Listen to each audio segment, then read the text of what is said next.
Acordo com 17 chamadas perdidas e minhas mãos não param de tremer. São 6h47 da manhã. O sol ainda não nasceu completamente.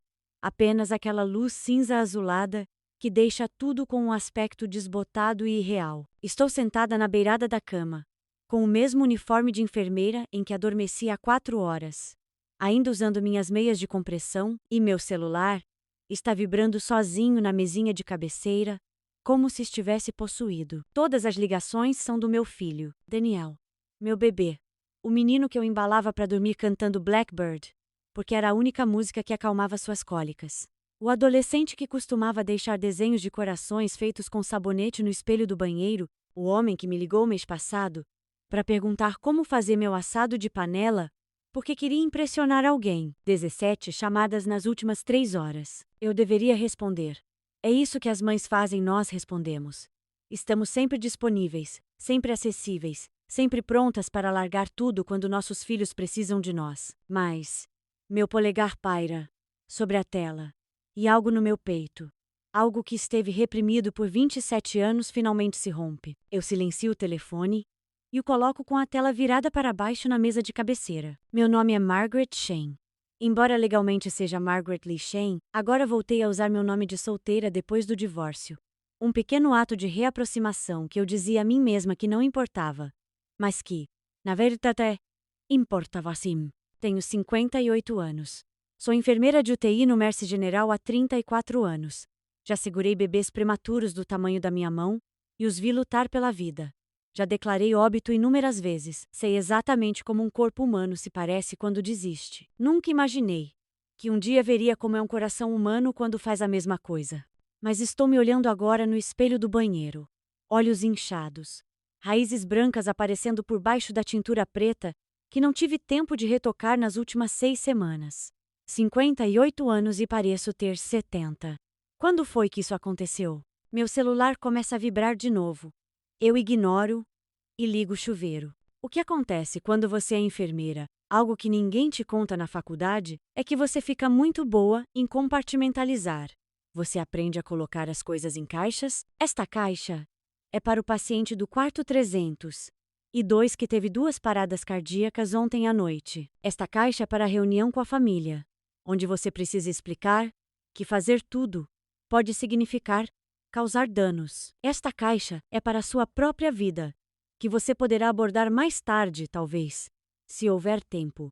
Venho colocando Daniel numa caixinha há 2 anos. Desde a época da Vanessa. Meu Deus! Até o nome dela soa caro. Vanessa Whitmore. 26 anos. Com aquele cabelo loiro impecável que provavelmente custa mais para manter do que a prestação do meu carro. Consultora de mídias sociais, o que, pelo que entendi, significa que ela tira fotos do almoço e recebe pagamentos de empresas por isso. Daniel a conheceu em um evento de networking no centro da cidade. Ele me ligou naquela noite, ofegante de tanta empolgação. Mãe, conheci alguém. Ela é incrível.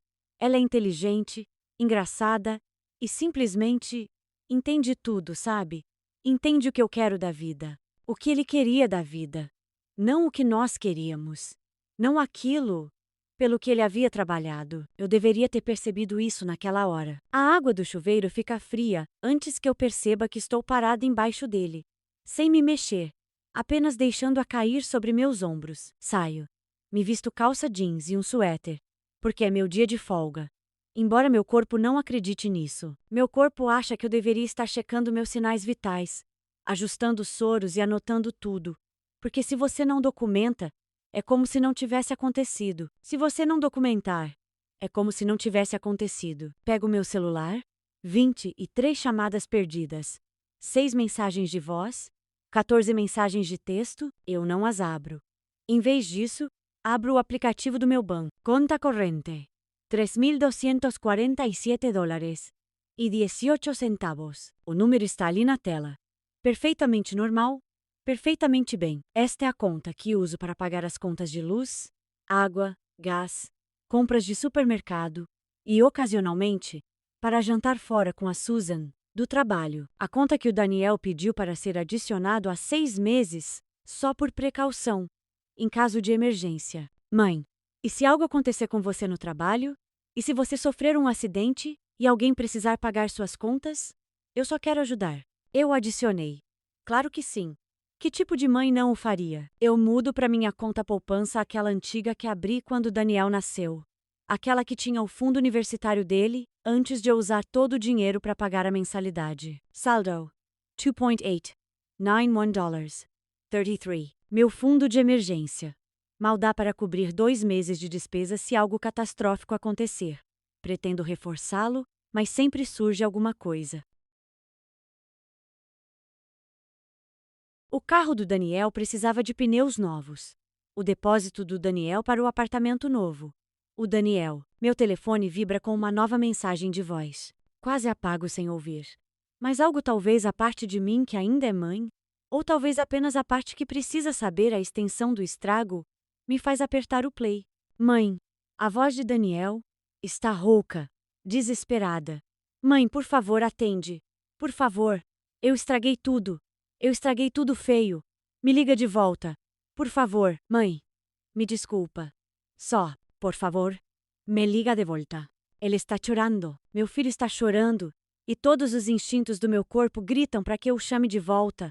Para que eu resolva isso. Para que tudo fique bem. Pago a mensagem de voz e abro a próxima. Margaret. Sou eu, Robert. A voz do meu ex-marido, tensa de pânico. Precisamos conversar sobre o nosso filho.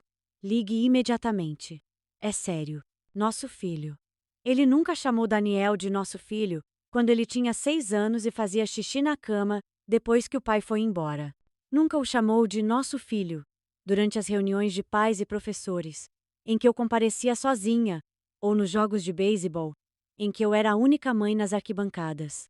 Excluir. Próxima mensagem de voz. Sra Chen. Aqui é Brandon Mitchell, da Coastal Property Solutions.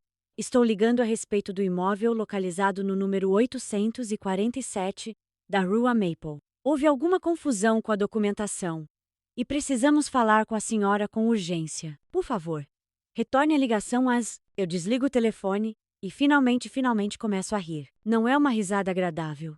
É aquele tipo de risada que surge quando você está cansado demais para chorar.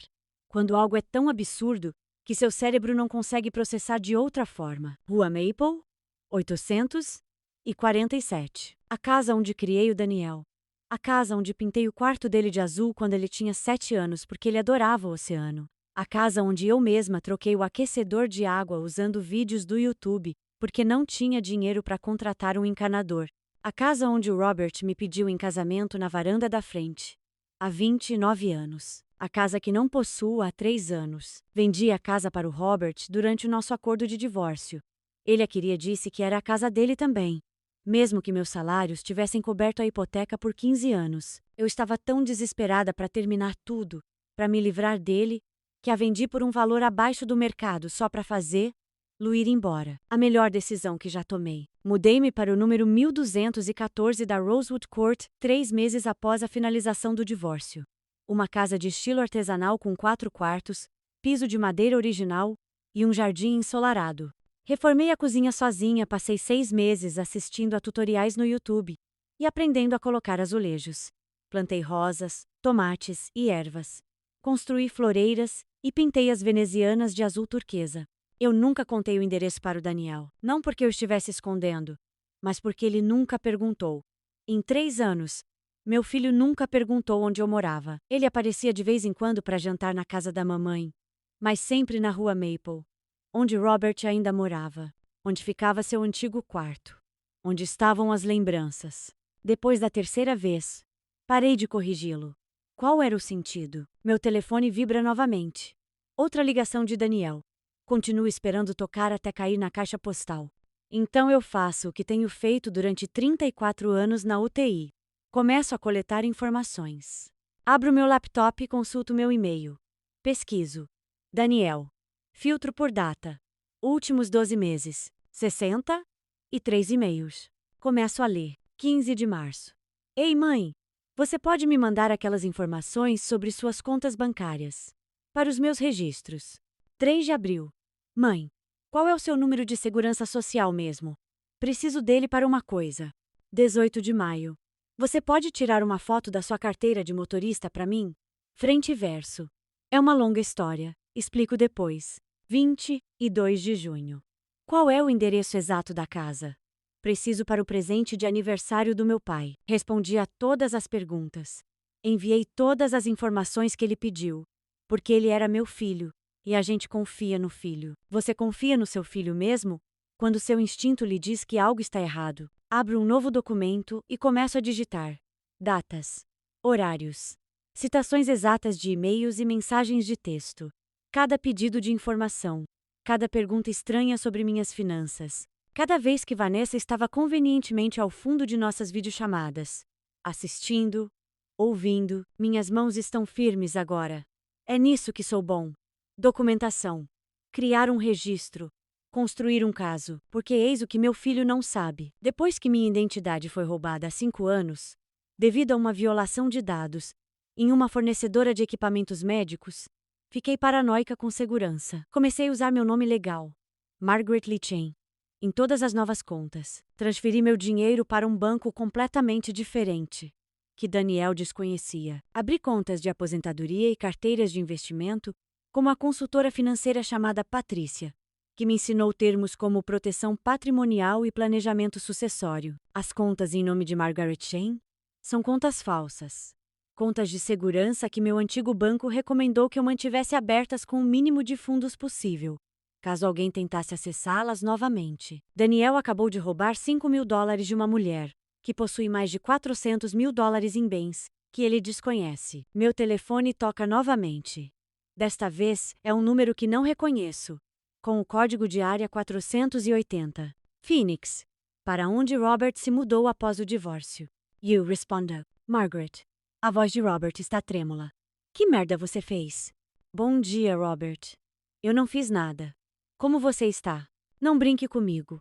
O Daniel acabou de vender a minha casa. A minha casa. Ele falsificou documentos, usou uma procuração Margaret, ele cometeu fraude. Contra mim. E você sabia disso? Deixei o silêncio se prolongar. Deixei-o entrar em pânico. Margaret, responda. Me. Recebi uma ligação do Daniel esta manhã. Digo calmamente. Na verdade, várias ligações. Não atendi. O que exatamente ele te disse? Ele. A voz de Robert falha. Ele me ligou há 2 horas. Disse que tinha vendido a casa na Rua Maple, número 847. Disse que era sua casa, que você tinha dado permissão para ele. Disse que ia se casar e que você tinha lhe dado o dinheiro da venda como presente de casamento. Margaret, a casa já foi. Ele vendeu para o investidor à vista. A transação foi concluída ontem. Digo, porque não há mais nada a dizer. Você disse a ele que ele podia vender? Você deu permissão a ele? Robert, eu não sou dona dessa casa há 3 anos. Você a comprou de mim no divórcio. Lembra? O som que ele emite é desumano. Ele disse. Ele me disse que você ainda era o dono. Ele me mostrou documentos. Escrituras em seu nome. Aparentemente são documentos falsificados. Ou talvez sejam apenas documentos muito antigos que ele encontrou por aí. Você chegou a verificar alguma dessas informações com um advogado? Ou simplesmente ajudou nosso filho a cometer fraude porque vocês dois presumiram que eu era muito burro para perceber? Eu não. Nós não estávamos tentando. Margaret, por favor. Você precisa me ajudar a consertar isso. E desligou. Meu café esfriou na caneca ao meu lado. Mas eu bebo mesmo assim. Tem gosto de vitória. Alguém bate à minha porta da frente. A porta da frente do número 1214 da Rosewood Court. A casa que meu filho nunca visitou. Olho pelo olho mágico e vejo Susan, minha colega de trabalho, segurando uma travessa e com uma expressão preocupada. Eu abro a porta. Maggie, querida, você está bem? Você perdeu nossa caminhada matinal? E você nunca perde caminhadas. Susan Park, enfermeira do turno da noite na UTI. Minha melhor amiga por 12 anos. A mulher que me abraçou enquanto eu chorava durante meu divórcio, que me ensinou a usar uma furadeira e que me disse que eu valia mais do que acreditava. Entre, eu digo. Você não vai acreditar no que aconteceu. Ela me segue até a cozinha. Coloca a caçarola na mesa, parece ser o arroz frito com que meti dela, meu prato favorito, e senta-se à minha frente. Faye, ela diz. Então eu conto. Conto tudo para ela. As ligações do Daniel pedindo informações. As procurações que eu assinei algumas, não todas. O telefonema desta manhã. O pânico do Robert. A casa que não é minha. Susan escuta sem interromper. Sua expressão facial, passando de preocupada para irritada, e por fim, para algo que parece quase orgulho. Quando termino, ela se recosta e cruza os braços. Aquela pirralha, diz ela. Nunca gostei da Vanessa. Dentes demais. Quem sorri tanto assim sempre esconde alguma coisa. Apesar de tudo, eu rio. O que você vai fazer? Pergunta Susan. Não sei, admito.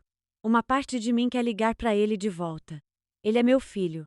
Ele está chorando, assustado e ele tentou te roubar completamente. Interrompe Susan. Maggie, ele não cometeu um erro. Ele planejou isso. Durante meses. Com o pai dele, eles ficaram sentados tramando como roubar tudo de você. As palavras atingem como socos. Porque ela tem razão. Isso não foi impulsivo. Foi calculado. Ele é seu filho, diz Susan. Agora com um tom mais suave. Mas isso não significa que você tenha que salvá-lo de suas próprias escolhas. Meu telefone vibra novamente. Outra mensagem de voz do Daniel. Susan estende a mão por cima da mesa e pega na minha.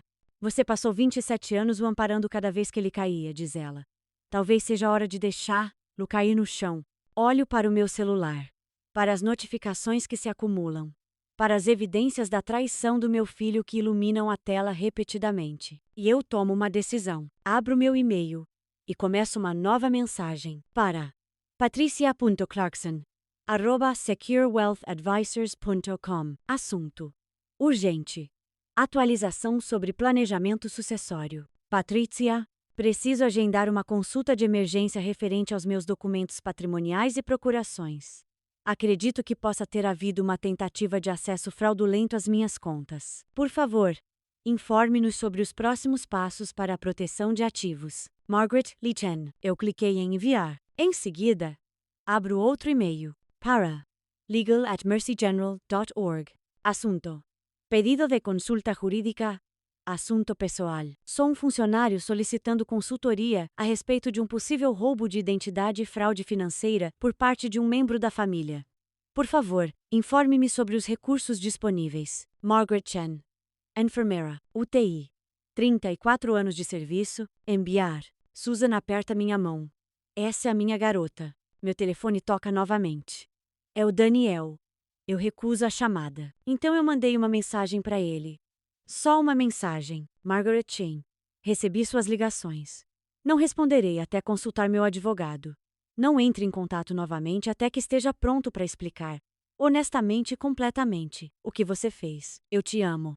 Mas não permitirei que me roubem. Eu cliquei em enviar e bloqueei o número dele imediatamente. O silêncio que se segue é ensurdecedor. Susan se levanta e começa a preparar um café fresco.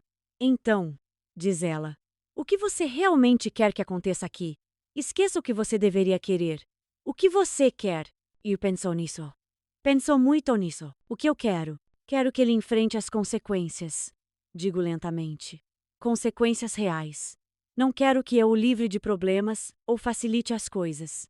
Quero que ele entenda o que tentou fazer. E então, respiro fundo. E então talvez possamos conversar. Se ele estiver realmente arrependido.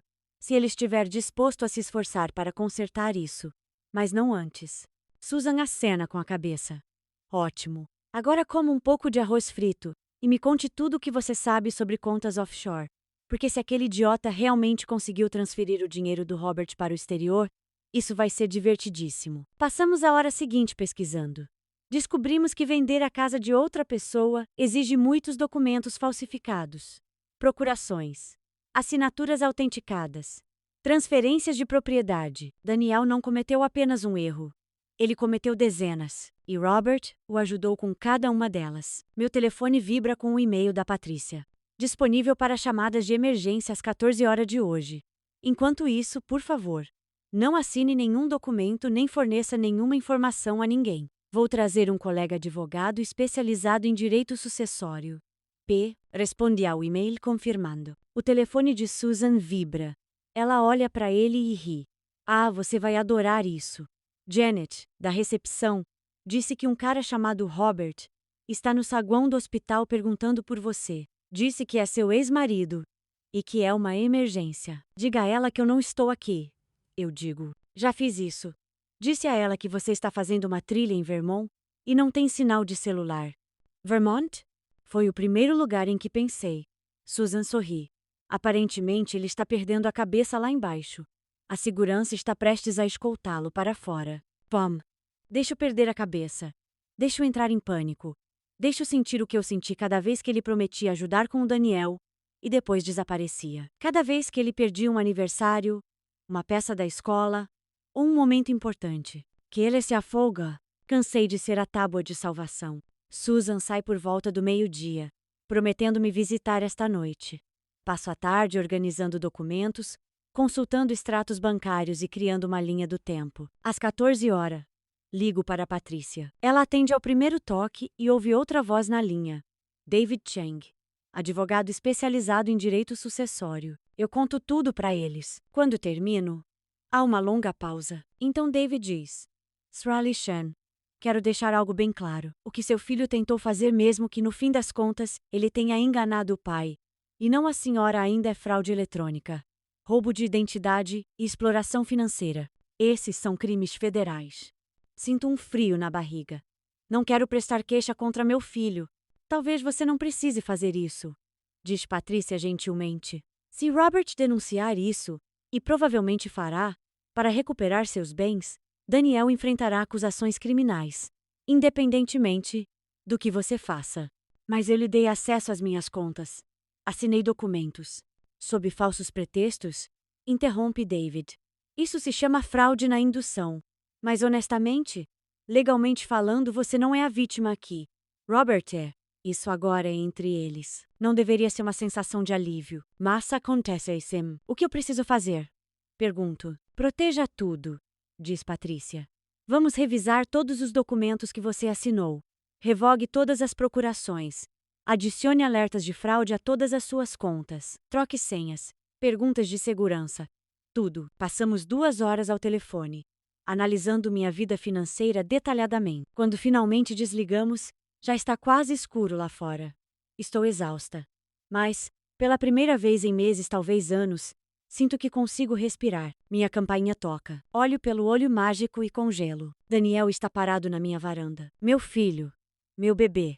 Com a aparência de quem não dormiu, olhos vermelhos inchados, ainda vestindo a camisa de linho da videochamada desta manhã, agora amassada e manchada. Ele me encontrou. De alguma forma ele descobriu onde eu realmente moro. Ele toca a campainha novamente. Mãe! Mãe, eu sei que você está aí. Por favor. Por favor.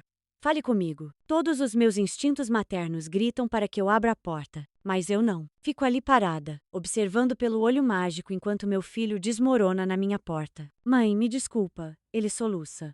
Eu errei. Eu sei que errei. Por favor, me deixe explicar. Por favor. Eu preciso da sua ajuda. Eu preciso de sua ajuda. Não sinto muito por ter te magoado. Não sinto muito por ter te traído. Eu preciso de sua ajuda. Ele não está arrependido do que fez. Ele está arrependido de ter sido pego. Eu o observo por mais 1 minuto. Observo-o chorar, implorar e bater na minha porta.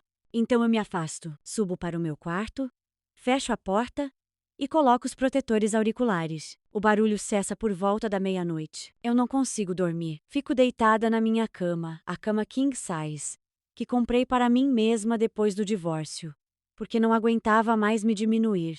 E fico olhando para o teto, ouvindo o silêncio onde antes reinava o desespero do meu filho. Às 3 da manhã, levanto e olho pela janela.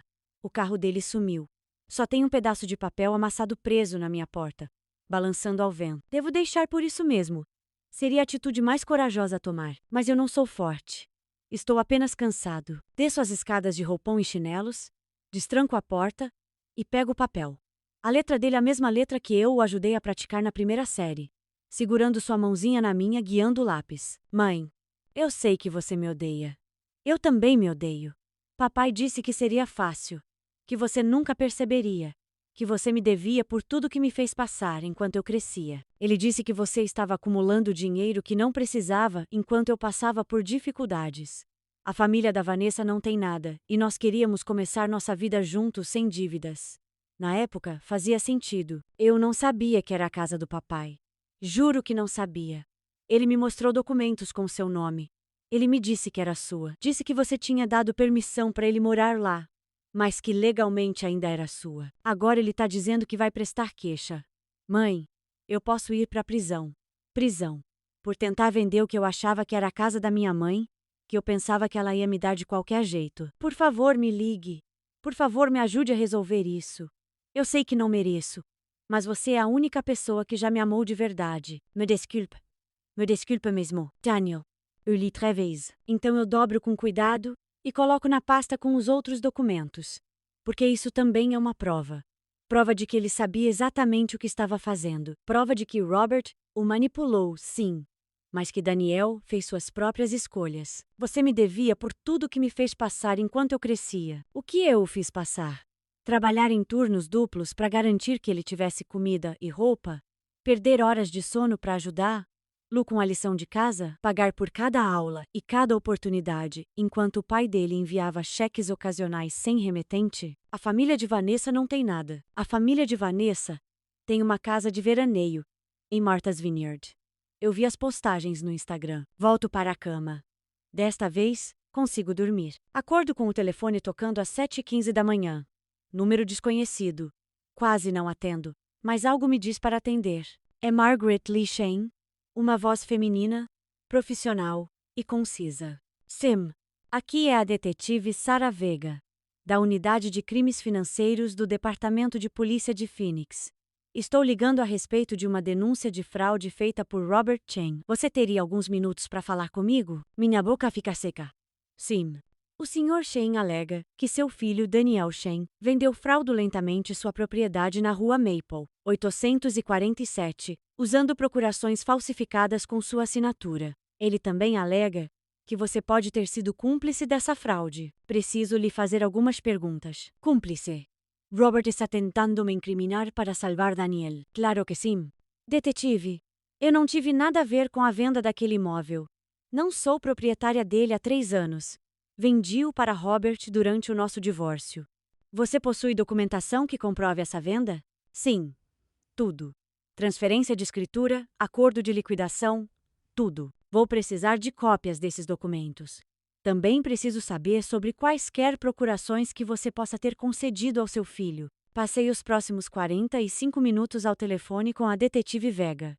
Contei-lhe tudo: os e-mails, os pedidos de informação, os documentos que Daniel me trouxe para assinar. Admito que o adicionei a uma das minhas contas correntes. Admito que assinei alguns documentos sem os ler com atenção suficiente.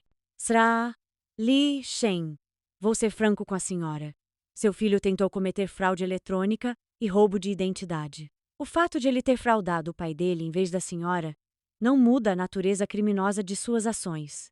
O Sr. Chen está insistindo em apresentar queixa. O que acontece agora? Estamos reunindo informações para o caso. Preciso que você envie esses documentos para o meu e-mail. Talvez precisemos que você venha a Phoenix para prestar um depoimento formal. Estou em apuros? Uma pausa. Isso depende do que os documentos mostrarem. Se você participou conscientemente de atividades fraudulentas, sim. Se você foi enganada por seu filho e ex-marido, então não você é testemunha, possivelmente vítima de uma tentativa de fraude.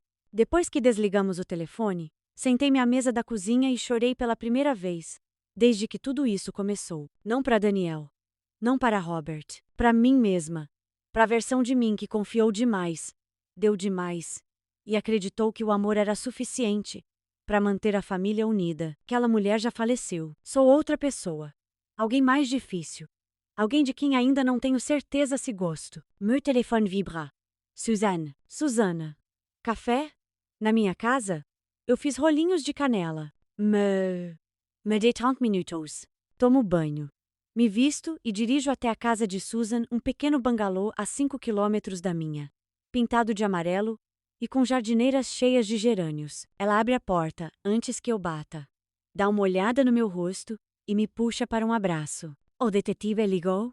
Ela pergunta. Como você sabia? Porque o Robert apareceu de novo no hospital hoje de manhã, procurando por você, gritando que você arruinou a vida dele e a do Daniel, e que vai garantir que todos saibam que tipo de mãe você é. Ela me guia até a mesa da cozinha. A segurança proibiu a entrada dele aqui. Se ele voltar, vão chamar a polícia. Eu deveria sentir algo em relação a isso, culpa, preocupação, alguma coisa. Mas estou vazio. Susan coloca um pão doce de canela na minha frente e serve café. Coma. Depois conversamos. Eu como. O rolinho de canela está perfeito, doce, macio e quentinho. Eu não tinha me dado conta de quanta fome eu estava. O detetive Vega diz que Daniel cometeu fraude eletrônica. Eu digo. Acusações federais. Robert está apresentando queixa para tentar recuperar seus bens. Bom. Susan. Não. Ela me interrompe. Maggie. Seu filho tentou te assaltar. O fato de ele ser burro demais para assaltar a pessoa certa não o torna menos culpado. Ele fez as escolhas dele. Agora ele vai ter que conviver com elas. Ele pode ir para a prisão. Sim. Ele poderia. E talvez seja isso que precise acontecer para que ele entenda que as ações têm consequências. Susan se inclina para a frente. Você o protegeu das consequências a vida toda. Quando ele reprovou em matemática no primeiro ano do ensino médio, você contratou um professor particular e convenceu o professor a deixá-lo refazer a prova. Quando ele bateu o carro no último ano do ensino médio, você pagou o conserto e disse à seguradora que estava dirigindo. Quando ele não conseguiu manter um emprego depois da faculdade, você pagou o aluguel dele por 6 meses. Eu estava ajudando. Você estava o incentivando. Há uma diferença. A voz de Susan é gentil, mas firme. E agora ele tem 27 anos. E acha que pode roubar da própria mãe porque nunca enfrentou consequências reais por nada. As palavras doem porque são verdadeiras. Que tipo de mãe deixa o filho ir para a prisão? Sussurro. O tipo de pessoa que o ama o suficiente para deixá-lo crescer, diz Susan. Mesmo que seja da maneira mais difícil. Ficamos sentados em silêncio por um tempo. Então Susan diz: Sabe do que você precisa? O quê? Um advogado. Não um advogado de direito sucessório. Um advogado de defesa criminal. Só para o caso de Robert tentar te envolver nisso. Ela tem razão. Pego meu celular e envio um e-mail para Patrícia pedindo uma indicação. Ela responde em 5 minutos com um nome. Thomas Brennan. Ex-promotor. Agora advogado de defesa. Ele é caro, mas é o melhor. Ligo para o escritório dele. Explico a situação para a assistente. Ela me deixa em espera por 2 minutos e depois retorna. O Sr. Brennan pode atender-lo hoje às 15 horas. Ele está reorganizando os horários porque seu caso é. Ele disse interessante. Confirmo a consulta. Susan me leva para casa por volta do meio-dia. Quando chegamos em casa, há uma Mercedes na minha garagem. Preta, brilhante, novinha em folha. Vanessa está encostada nele, mexendo no celular. Quer que eu fique? Pergunta Susan. Não, eu digo. Preciso fazer isso. Saio do carro. Susan espera até que eu esteja na porta de casa antes de ir embora. Vanessa levanta os olhos do celular e sorri aquele sorriso perfeito, com dentes brancos, que provavelmente custou $10.000. Margaret. Oi. Eu estava esperando que pudéssemos conversar. Como você descobriu meu endereço? Ah, o Daniel tinha anotado em algum lugar. Ela gesticula vagamente com a mão. Podemos entrar? É um lugar meio reservado. Não. Diga o que precisa dizer aqui. O sorriso dela vacila. Certo. Então, obviamente houve um grande mal-entendido. Sem mal-entendidos. Seu noivo tentou me roubar. Ele falhou e por acidente roubou do pai dele. Agora ele está enfrentando acusações federais. Certo, mas veja bem. É isso mesmo, não foi exatamente um roubo. O Daniel achou que era a sua casa. Ele achou que você estava dando a casa para ele. Foi apenas um mal-entendido. Invadir as contas bancárias de alguém? Não é um mal-entendido, Vanessa. Ele não invadiu, você deu acesso a ele. Sob falsos pretextos. Isso se chama fraude. Ela pisca. E pela primeira vez, sua compostura se quebra. Olha, Margaret, eu sei que você está chateada, mas o Daniel está passando por um momento muito difícil. Ele cometeu um erro grave, eu entendo.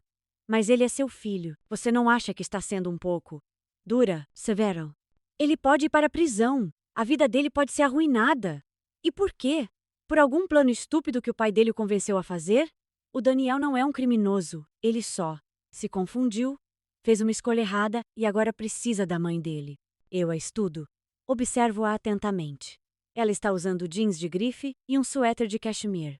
Pulseira Cartier. Bolsa Louis Vuitton. Tudo provavelmente comprado com o dinheiro que Daniel roubou do pai. Onde você está hospedado? perguntou. O quê? Você e o Daniel. Onde vocês estão hospedados? O resort nas Maldivas deve ser caro, mas vocês obviamente voltaram mais cedo. Ela se mexe desconfortavelmente. Estamos no apartamento do Daniel, aquele para o qual eu fui coautor. Silêncio. Saia da minha propriedade, digo em voz baixa. Margaret, por favor, saia da minha propriedade. Ou vou chamar a polícia e dizer que você está me assediando. Ela me encara por um longo momento. Então algo em seu rosto muda, a doçura desaparece, substituída por algo frio e calculista. Sabe de uma coisa? O Daniel tinha razão sobre você. Você é egoísta. Você passou a vida inteira usando dinheiro contra ele, fazendo-se sentir culpado por precisar de ajuda, nunca dando nada de graça. Ele merece coisa melhor do que uma mãe que o abandona na primeira vez que ele comete um erro. Ele tentou roubar $300.000, eu digo. Isso não é um erro. É um crime grave. Ele pensou que era seu. Ele pensou que você estava dando para ele. Então por que ele esvaziou minhas contas bancárias sem me consultar? Por que ele me ligou das Maldivas para dizer que eu não tinha mais nada? Por que ele disse agora é minha vez de pegar? A boca de Vanessa abre e fecha. Ela não tem resposta. Vá embora, digo. E diga a Daniel para não voltar aqui. Se ele quiser falar comigo, pode fazer. Lo por meio de advogados. Passo por ela. Destranco a porta e entro. Tranco-a atrás de mim, pela janela. Eu a observo parada ali por um minuto inteiro, encarando minha casa. Depois, ela entra em sua Mercedes e vai embora. Minhas mãos estão tremendo de novo. Mas dessa vez não é medo. É raiva. Pura e intensa raiva diante da audácia. Da sensação de privilégio. Da ideia de que eu deveria simplesmente perdoar e esquecer porque ele é seu filho e família perdoa. Pego meu celular e mando uma mensagem para Susan. Vanessa acabou de aparecer na minha casa. Disse que estou sendo muito dura. Que Daniel cometeu um erro e precisa da mãe dele. Susana, o que você diz? Eu disse para ela ir embora. Susana, ótimo. Estou orgulhosa de você. Agora respire fundo. Você tem uma consulta com o advogado daqui a 3 horas. Até lá, faça algo que te faça feliz. Cuide do jardim. Leia. Coma sorvete. Algo que seja só para você. Olhe ao redor da minha casa, minha linda. Segura. Minha casa que ninguém pode tirar de mim. E percebo que não me lembro da última vez que fiz algo só para mim. Vou para o meu quarto e troco de roupa, vestindo roupas de jardinagem. Passo as próximas 2 horas no meu quintal, arrancando ervas daninhas, podando roseiras e sujando as unhas de terra. É a sensação de paz que tenho sentido em dias. O escritório de Thomas Brennan fica no centro da cidade, em um daqueles prédios antigos com molduras no teto e pisos de madeira. Sua assistente me conduz a uma sala de reuniões, onde um homem na casa dos 50 anos está sentado, revisando documentos, cabelos grisalhos, terno impecável, óculos de leitura no nariz. Ele se levanta quando entro e aperta minha mão. Aperto firme, contato visual direto. Será Ali Shen, obrigada por ter vindo. Analisei o material que a senhora enviou e devo dizer que este é um dos casos mais interessantes que vi nos últimos tempos. Nós nos sentamos. Ele pega um bloco de anotações. Deixe-me começar com as boas notícias. Você não corre nenhum risco criminal. Você foi enganado, não cúmplice. Os documentos que você assinou foram obtidos por meio de fraude. As contas às quais seu filho teve acesso envolviam valores nominais. Legalmente, você está livre de qualquer acusação. Uma alívio me embora. É os más notícias. Seu filho e seu ex-marido estão em sérios apuros. Fraude eletrônica, roubo de identidade e possível lavagem de dinheiro, caso tenham transferido fundos para o exterior. Robert está prestando queixa contra Daniel, mas o promotor pode acusar ambos cúmplices. O que acontece com Daniel? Depende. Se ele cooperar, demonstrar remorso, não tiver antecedentes criminais, talvez liberdade condicional, restituição, serviço comunitário. Se ele contestar ou se Robert convencer o promotor de que você estava envolvido, Thomas recosta-se na cadeira de rodas. Prisão federal. De 3 a 5 anos, no mínimo. O quarto inclina. 5 anos. O que posso fazer? Sinceramente? Nada. Este não é o seu caso. Você não é réu nem vítima não legalmente. Você é uma testemunha. O melhor que você pode fazer é dizer a verdade quando lhe perguntarem e deixar o sistema funcionar. Só isso? Eu, simplesmente, não faço nada? Você passou 27 anos fazendo tudo pelo seu filho, diz Thomas gentilmente. Talvez não fazer nada seja exatamente o que ele precisa de você agora. Saio do escritório dele atordoada. Fico sentada no carro por 20 minutos antes de conseguir dirigir. Meu telefone vibra. E-mail do detetive Vega. Assunto: perguntas de acompanhamento. Sra. Li Chen. Agradeço sua colaboração. Analisei os documentos que você enviou. Tenho algumas perguntas adicionais. Você estaria disponível para uma ligação amanhã, às 10 horas? Além disso, queria te avisar. Daniel Chen contratou um advogado que alega que você incentivou essa transação e agora está tentando se distanciar. Só queria que você soubesse. Detective S. Vega. Meu filho está mentindo sobre mim para se salvar. Dirijo para casa no piloto automático. Estaciono na minha garagem. Sento no carro. E finalmente. E eu me deixei desmoronar. Eu soluço até minha garganta ficar em carne viva e meus olhos inchados. E não restar nada dentro de mim além do vazio. Então eu entro. Lavo o rosto e ligo para Susan. Preciso de ajuda, digo quando ela responde. Estou a caminho. 20 minutos depois, ela aparece com vinho, comida tailandesa e seu laptop. Certo, ela diz, colocando tudo sobre a minha mesa da cozinha. Vamos fazer um plano. Não pro Daniel, não pro Robert. Para você, como você quer que sua vida seja daqui a 6 meses? Eu a encaro. Não sei. Então vamos descobrir. Feche os olhos. You as fecham. Daqui a 6 meses, diz Susan. Onde você estará? O que estará fazendo? Com quem estará? Eu me permiti imaginar. Imaginar de verdade. Estou aqui, nesta casa, no meu jardim. É verão. As rosas estão floridas. E estou lendo um livro no pátio. Não estou pensando em Daniel, nem em Robert, nem em nada disso. Estou apenas em paz. Ótimo. O que mais? Fiz aquela viagem ao Japão que sempre quis fazer. Aprendi a fazer cerâmica naquele estúdio no centro da cidade. Eu abro os olhos. Me perdoei por não ser perfeita. Susan sorri. Esse é um bom objetivo. Agora vamos fazer acontecer. Passamos o resto da noite planejando. Susan me ajuda a procurar aulas de cerâmica, pesquisar viagens ao Japão e fazer uma lista de todas as coisas que adiei, porque estava ocupada demais cuidando de todos os outros. Quando ela for embora à meia-noite, eu já terei um plano. Não serve para consertar o Daniel. Para me consertar, na manhã seguinte, liguei para o detetive Vega exatamente às 10 horas. Ela me faz perguntas detalhadas sobre cada interação com Daniel ao longo do último ano, cada pedido de informação, cada documento que assinei, e eu conto tudo para ela. A verdade. Só a verdade. Quando terminamos, ela diz: Sra. Li Chen, agradeço sua honestidade. Na minha opinião, a senhora não fez nada de errado. Confiou no seu filho. Isso não é crime. Parece que sim, digo. Eu sei. Mas não é verdade. Ele traiu essa confiança. A culpa é dele, não sua. Depois que desligamos o telefone, eu me sento à mesa da cozinha e abro meu laptop. Começo a escrever. Desta vez, não é um documento. Apenas palavras. Sentimentos. Tudo que tenho guardado dentro de mim há 27 anos. Carol Daniel, não sei se você algum dia lerá isso. Não sei se algum dia enviarei. Mas preciso dizer essas coisas. Mesmo que seja apenas para mim mesmo. Eu te amei antes mesmo de você nascer. Eu te amei durante as noites em claro.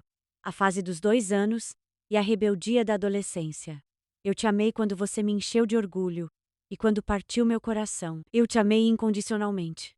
Como as mães devem amar seus filhos. Mas agora percebo que amor incondicional não significa ausência de limites. Não significa deixar você me machucar e chamar isso de sacrifício. Não significa tolerar seus piores impulsos porque tenho medo de te perder. Você tentou me roubar. Planejou tudo com seu pai. Mentiu na minha cara durante meses. E quando foi pego, não pediu desculpas por me magoar. Pediu desculpas por ter sido pego. Eu não sei mais quem você é. Talvez nunca tenha sabido, mas eu sei quem eu sou. Sou uma mulher que sobreviveu a um casamento fracassado, 34 anos na UTI e a criação de um filho sozinha. Sou uma mulher que reconstruiu sua vida do zero e aprendeu a ser feliz. Sou uma mulher que merece mais do que um filho que me vê como uma conta bancária. Eu te amo. Sempre te amarei. Mas não gosto de você agora. E não confio em você. E não vou te proteger das consequências das suas escolhas. Talvez um dia a gente encontre o caminho de volta um para o outro. Mas tem que ser nos meus termos. Não nos seus. Mãe. Eu li 3 vezes. Depois salvei numa pasta e fechei meu laptop. Eu não envio, ainda não. Talvez nunca, mas escrever sobre isso é como abrir uma ferida doloroso, mas necessário. Meu celular vibra. É uma mensagem de um número desconhecido. Desconhecido. Mãe, sou eu. Por favor, não bloqueie este número. Preciso falar com você. Estou em apuros. Apuros sérios. O advogado do meu pai disse que posso pegar 5 anos de prisão. 5 anos, mãe. Por favor, eu faço qualquer coisa. Vou te pagar cada centavo. Vou fazer terapia. Vou resolver isso. Só me ajude, por favor. Fiquei olhando para a mensagem por um longo tempo. Então eu respondo digitando: Meu, Daniel, eu te amo. Mas não posso te ajudar com isso. Você fez escolhas. Escolhas de adulto. Agora você precisa enfrentar as consequências. Espero que você encontre uma saída, mas não pode ser eu quem vai te salvar. Me desculpe. Espero que um dia você entenda. Apertei enviar antes que pudesse mudar de ideia. Então eu bloqueio o número. E eu respiro. Passam-se 3 semanas antes de eu ter notícias de Daniel novamente. 3 semanas de silêncio, que parecem ao mesmo tempo uma eternidade e uma única respiração. Eu trabalho nos meus turnos. Faço aquele curso de cerâmica e descobri que sou péssima em centrar argila. Mas adoro a sensação dela entre os meus dedos. A forma como exige atenção total. Não dá para pensar no filho, no ex-marido ou em acusações federais, quando se está tentando impedir que um pedaço de terra úmida desmorone. Janto com Susan 2 vezes por semana. Começo a ir a uma terapeuta chamada Dra. Reeves, especializada em traumas familiares. Planto bulbos de outono no meu jardim, tulipas e narcisos, que só florescerão na primavera. Um ato de fé em um futuro no qual ainda não tenho certeza se acredito. Reservei uma viagem para o Japão para abril do ano que vem. 2 semanas em Kyoto e Tóquio. Nunca viajei sozinha antes. A ideia me aterroriza e me entusiasma na mesma medida. Estou aprendendo a ser uma pessoa, e não apenas uma mãe. É mais difícil do que eu esperava. A carta chega numa terça-feira, entregue em mãos, não enviado pelo correio. Encontrei-o preso na tela da minha porta quando cheguei em casa depois de um turno da noite. Meu nome escrito à mão por Daniel em um envelope branco simples. Fico parada na minha varanda por 5 minutos, apenas segurando-o. A voz de Susan ecoa na minha cabeça. Você não lhe deve nada. Nem mesmo ler a carta dele. Mas eu continuo sendo a mãe dele. Uma parte de mim sempre será a mãe dele. Entro em casa, preparo um café e me sento à mesa da cozinha. Abro o envelope. A carta tem 4 páginas. Frente e verso. Sua caligrafia está mais desleixada que o normal, como se ele a tivesse escrito rapidamente ou em um momento de emoção. Mãe, não sei se você vai ler isso. Eu não te culparia se jogasse fora sem nem abrir. Mas vou escrever mesmo assim porque minha terapeuta diz que preciso assumir a responsabilidade. Mesmo que você nunca me perdoe. Eu errei. Não só com a casa e o dinheiro, errei como filho. Como ser humano. Papai passou 2 anos me dizendo que você era egoísta. Que você escondia dinheiro enquanto eu passava por dificuldades. Que você poderia ter se aposentado cedo, mas preferia continuar trabalhando só para me humilhar. Que você me devia por todos os anos em que ele não esteve presente. Como se a ausência dele fosse de alguma forma culpa sua. Acreditei nele porque era mais fácil do que admitir que estava com ciúmes. Ciúmes porque você parecia feliz depois do divórcio. Ciúmes porque você construiu toda essa nova vida da qual eu não fazia parte. Ciúmes porque você não precisava de mim como eu precisava de você. A família da Vanessa é realmente rica. Mas eles a deserdaram quando ela abandonou o mestrado para se dedicar integralmente às redes sociais. Ela tem essa ideia de que precisamos parecer bem-sucedidas para sermos bem-sucedidas. Todas aquelas roupas de grife, jantares caros e viagens. Estou afundando em dívidas de cartão de crédito há 1 ano, tentando acompanhar o ritmo dela. Quando papai sugeriu vender a casa, pareceu a solução para tudo. Ele me mostrou os documentos. Explicou tudo passo a passo. Disse que eu nem ia notar. Que eu tinha muitos outros bens. Que essa era só uma propriedade que eu não estava usando mesmo. Não fiz perguntas suficientes. Não verifiquei nada. Eu só queria que fosse verdade. Quando percebi que tinha vendido a casa do papai em vez da sua, entrei em pânico. Pensei que talvez pudesse consertar, encobrir, fazer tudo desaparecer, antes que alguém descobrisse. Foi por isso que te liguei das Maldivas daquele jeito. Pensei que se eu fizesse parecer intencional, como se tivesse planejado te trair, você ficaria tão magoada que não prestaria muita atenção aos detalhes. Pensei que poderia fazer de você o vilão da minha história para não ter que ser o vilão da sua. Me desculpe, mãe. Me desculpe por tentar roubar de você. Me desculpe por mentir. Me desculpe por acreditar nas besteiras que o papai dizia sobre você. Me desculpe por todas as vezes que abusei da sua generosidade e agi como se você me devesse algo. Estou enfrentando acusações federais. Fraude eletrônica. Roubo de identidade. Falsificação. Meu advogado diz que, como estou cooperando e não tenho antecedentes criminais, posso receber liberdade condicional e indenização em vez de prisão. Mas meu pai está lutando contra isso. Ele quer que eu vá a julgamento, que eu alegue que você estava envolvido, que eu te difame para me salvar. Eu disse que não. Demiti o advogado dele e contratei o meu próprio. Estou me declarando culpado. Estou assumindo total responsabilidade. Eu sei que isso não resolve nada. Sei que pedir desculpas não desfaz o que eu fiz. Mas preciso que você saiba que não estou pedindo sua ajuda. Não estou pedindo que você pague minha fiança. Escreva uma carta para o juiz, ou me dê dinheiro para um advogado. Só quero que saiba que agora eu vejo. Vejo o que fiz. Vejo em quem me transformei. E vou dedicar o tempo que for preciso para me tornar uma pessoa diferente. Alguém melhor, alguém de quem você possa se orgulhar novamente algum dia. Eu e a Vanessa terminamos.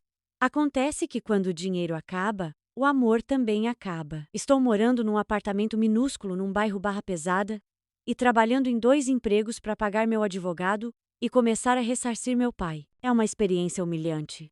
É difícil. É o que eu mereço. Não espero que você me perdoe. Não espero que você me queira na sua vida. Mas queria que você soubesse que sinto muito. Muito mesmo. E eu queria que você soubesse que você foi uma boa mãe. A melhor mãe. Tudo de bom que eu sou aprendi com você. Tudo de vergonhoso que eu me tornei, aprendi com papai e com as minhas próprias fraquezas. Eu te amo. Sempre te amarei. Mesmo que eu nunca mais possa te dizer isso. Daniel. Li a carta 3 vezes. Então eu dobro com cuidado e coloco de volta no envelope. Eu não choro. Não tenho certeza do que sinto. Talvez seja um alívio. Que ele esteja assumindo a responsabilidade. Que ele não esteja me arrastando para sua batalha judicial. Luto. Pelo filho que eu achava que conhecia. Pelo relacionamento que jamais recuperaremos. E algo mais. Algo pequeno, mas que está crescendo. Ter esperança. Não respondi à carta. Ainda não. Em vez disso, ligo para o Dr. Reeves e agendo uma consulta de emergência. Ela lê a carta em seu escritório, enquanto eu me sento em seu sofá, rasgando um lenço de papel em pedacinhos. O que você está sentindo? Ela pergunta quando termina. Não sei. Tudo. Nada. Você acredita nele? Eu também não sei. Adra. Reeves pousa a carta e me olha por cima dos óculos. Margaret, você não precisa decidir agora se vai perdoá-lo, confiar nele ou deixá-lo voltar para sua vida. Você tem o direito de conviver com a incerteza. Sou mãe dele há 27 anos. Eu deveria saber se ele está sendo sincero. Deveria? Ou isso é apenas outra forma de se pressionar, para ter respostas para as quais você ainda não está preparado? Eu penso nisso. O que eu faço? O que você quer fazer? Quero acreditar nele. Quero acreditar que ele realmente mudou. E que isso não é apenas uma manipulação para reconquistar minha confiança. Então acredite nele condicionalmente. Dê a ele espaço para provar isso com ações, não com palavras. E dê a si mesmo espaço para se curar, independentemente do que ele faça. Parece tão simples quando ela diz isso dessa forma. Parece impossível. 2 dias depois, recebo uma ligação do detetive Vega. Srali Shen gostaria de lhe dar uma atualização. Daniel Shen se declarou culpado. Ele está cooperando plenamente com nossa investigação. Robert Chen ainda afirma que a senhora estava envolvida, mas temos provas suficientes em contrário para que o Ministério Público tenha se recusado a apresentar acusações contra a senhora. O que acontece com Daniel? A audiência de sentença será daqui a 6 semanas. Seu advogado está pedindo liberdade condicional, serviço comunitário e indenização. Dada a sua cooperação e a ausência de antecedentes criminais, é provável que seja isso que ele receberá. Ele provavelmente deverá ao pai algo em torno de $300 mil, mais honorários advocatícios e juros. E Robert? Uma pausa. É complicado. Ele ajudou a facilitar a fraude, mas também é vítima. Ainda estamos investigando. Ele pode ser acusado de cumplicidade, mas esse não é mais o meu caso. Depois que desligamos, fico sentado analisando as informações. Daniel está assumindo a responsabilidade. Ele está enfrentando as consequências. Ele não está tentando me arrastar para o fundo do poço junto com ele. Isso não apaga o que ele fez, mas já é alguma coisa. 4 semanas depois, estou a cortar as flores murchas das roseiras no meu jardim quando um carro para em frente à minha casa. Daniel sai. Ele parece diferente. Mais magro. Cansado. Seu cabelo está mais comprido, sem penteado.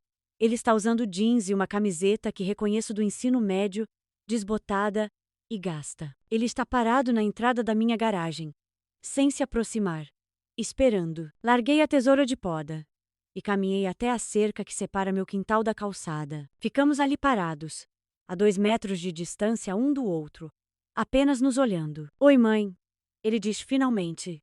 Sua voz falha. Oi, Daniel. Eu não vim pedir nada. Eu só queria que você me visse. Que visse que eu estou realmente me esforçando. Faço terapia 2 vezes por semana. Trabalho em um depósito durante o dia. E faço entregas de comida à noite. Estou pagando meu pai $50 por vez.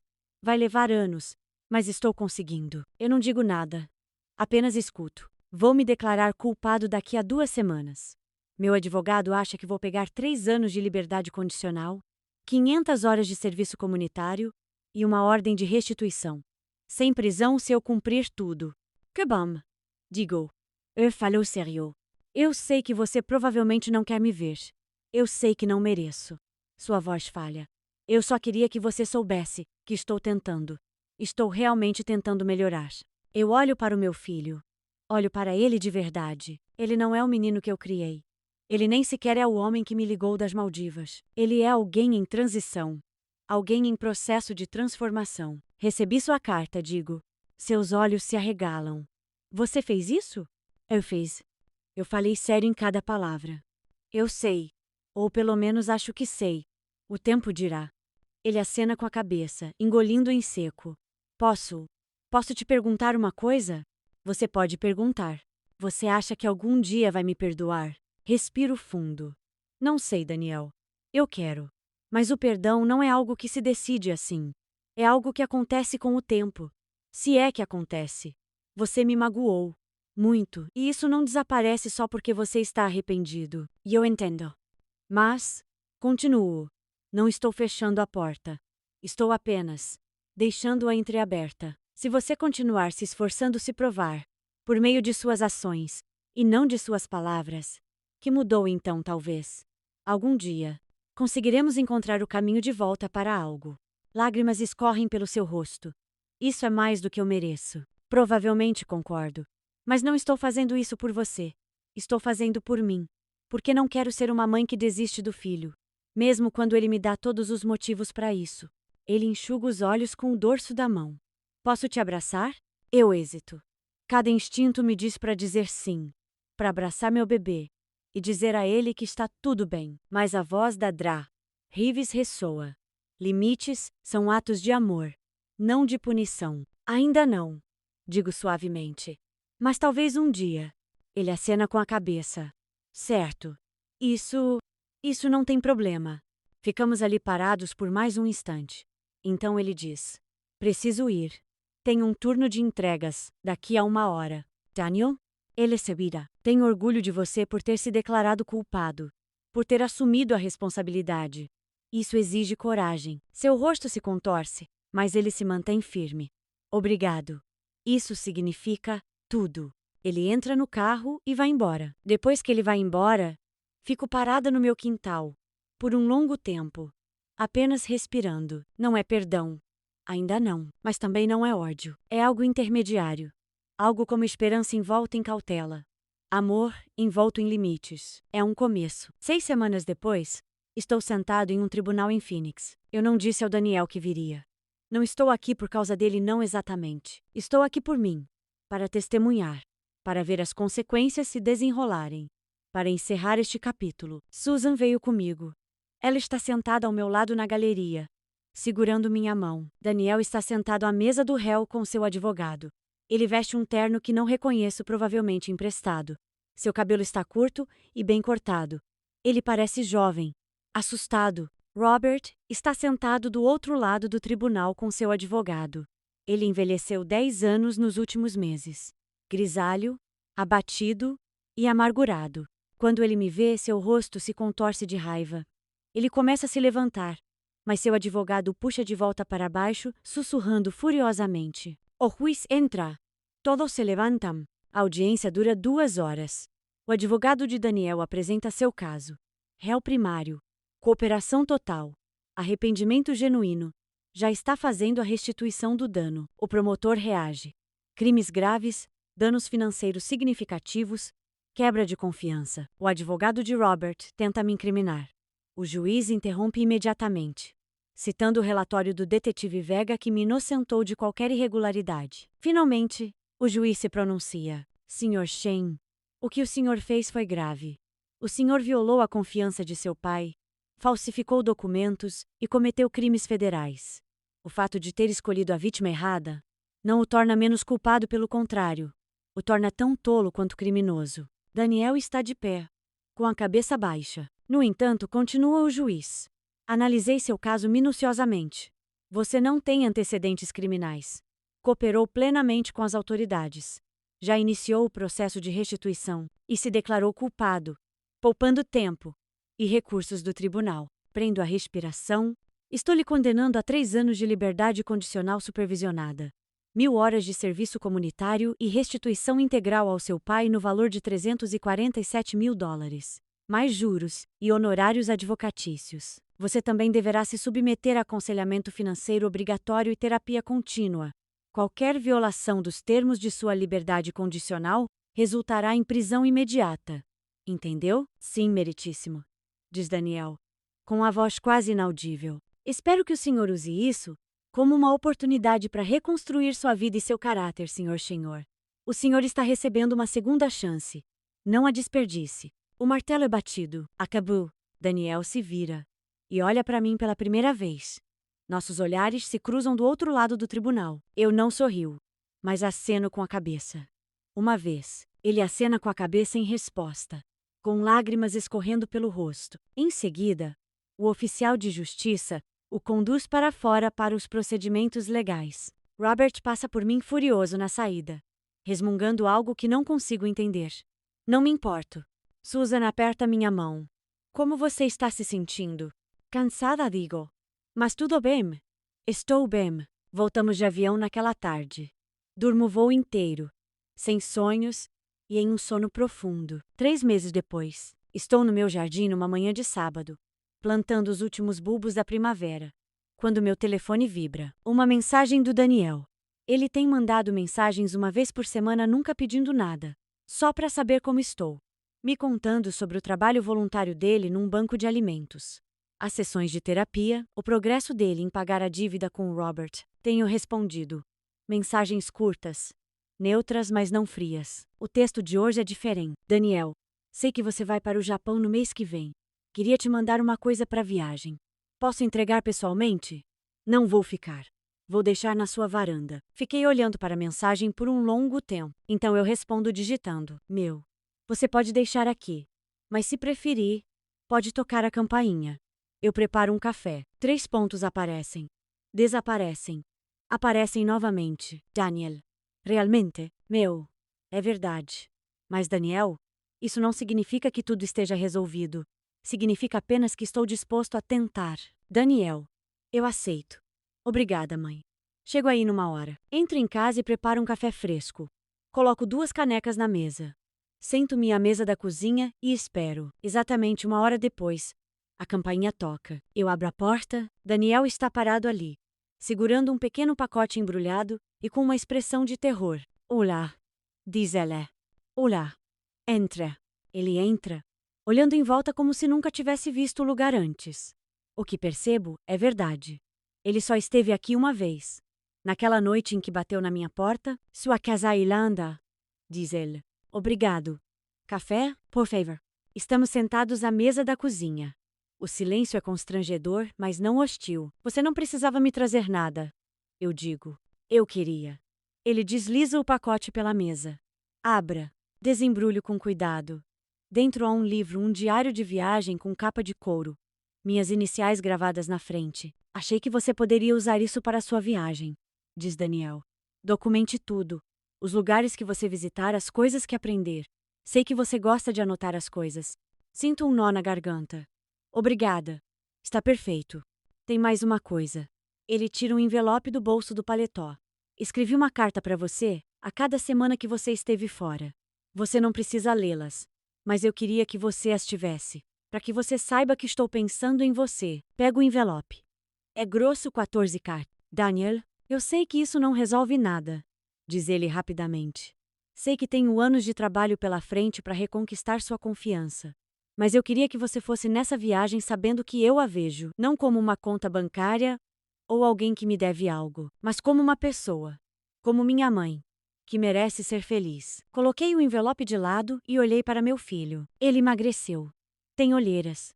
Suas mãos estão calejadas provavelmente por causa do trabalho no armazém. Ele parece ter passado por um inferno. Ele parece estar sobrevivendo a isso. Como está a terapia?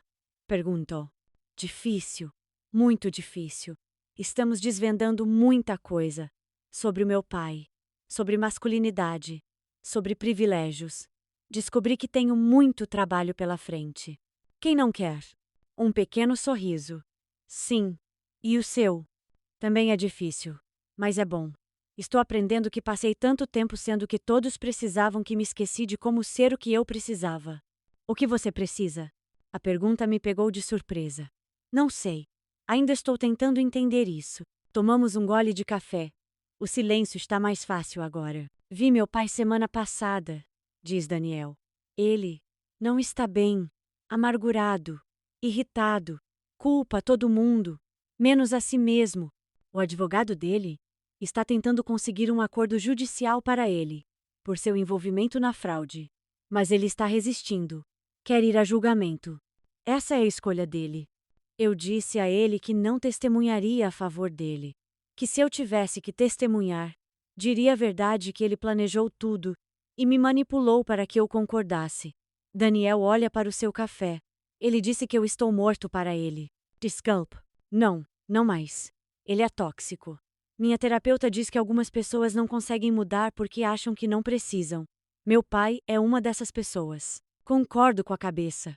Aprendi essa lição há anos. Não quero ser como ele, diz Daniel em voz baixa. Não quero ser o tipo de pessoa que machuca os outros e depois os culpa por terem sido machucados. Então não seja. É tão simples assim? Não. É tão difícil assim. Todos os dias você precisa escolher ser melhor.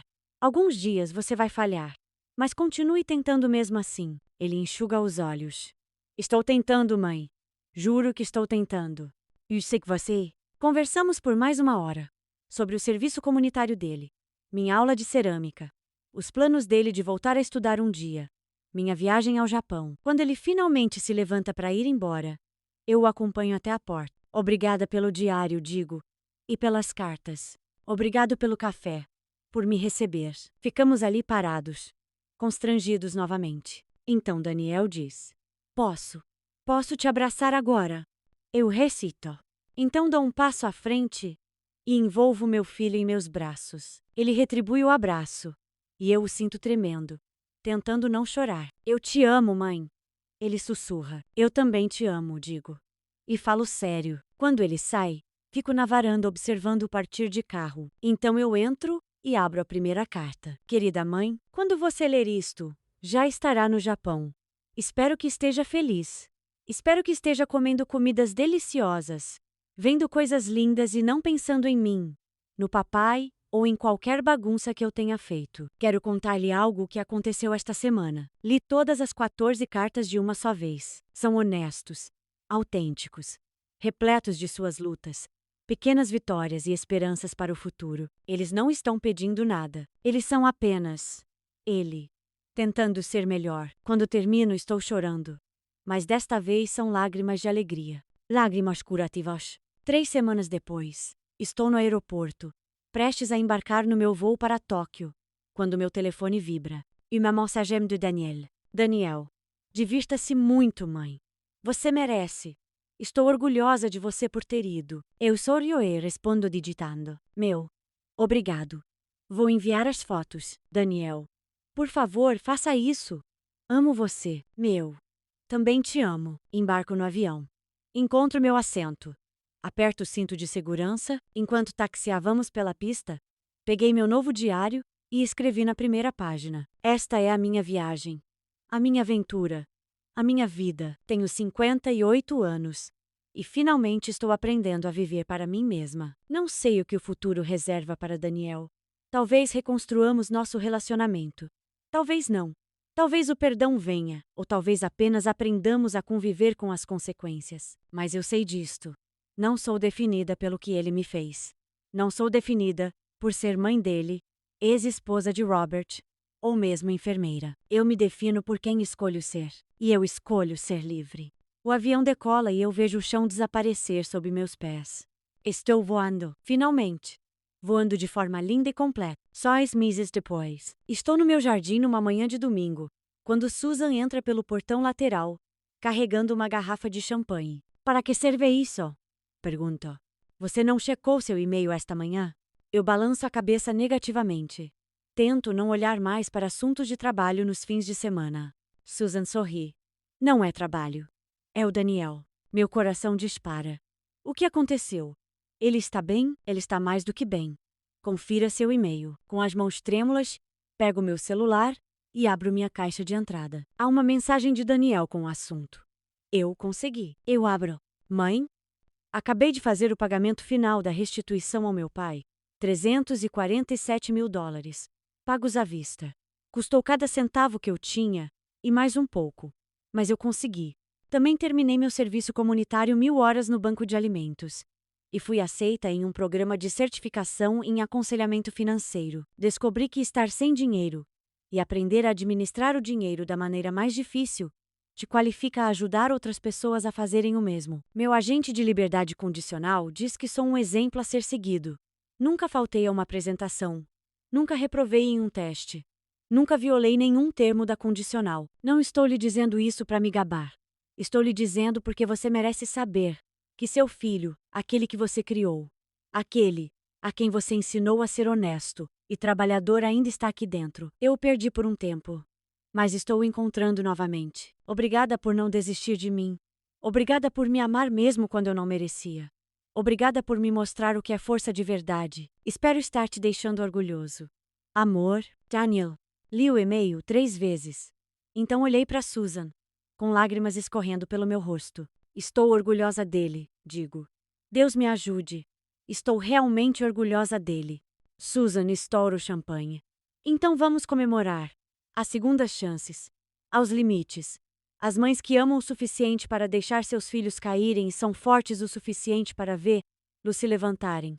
Brindamos no meu jardim, rodeados de rosas e da vida que construí para mim. Meu celular vibra. Outra mensagem do Daniel. Daniel, posso te levar para jantar na semana que vem?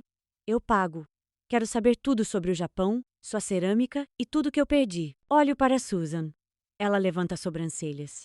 O que você acha? Penso no ano passado. Na traição. Na dor. No processo lento e doloroso de cura. Penso no diário cheio de anotações do Japão. Na tigela de cerâmica que finalmente consegui centralizar e esmaltar. Na versão de mim mesma em que estou me tornando mais forte, mais livre, mais completa. Penso no meu filho, que trabalha em 2 empregos para pagar suas dívidas. Faz terapia. Está construindo uma vida que vale a pena ser vivida. Penso no perdão não como um momento isolado, mas como uma prática.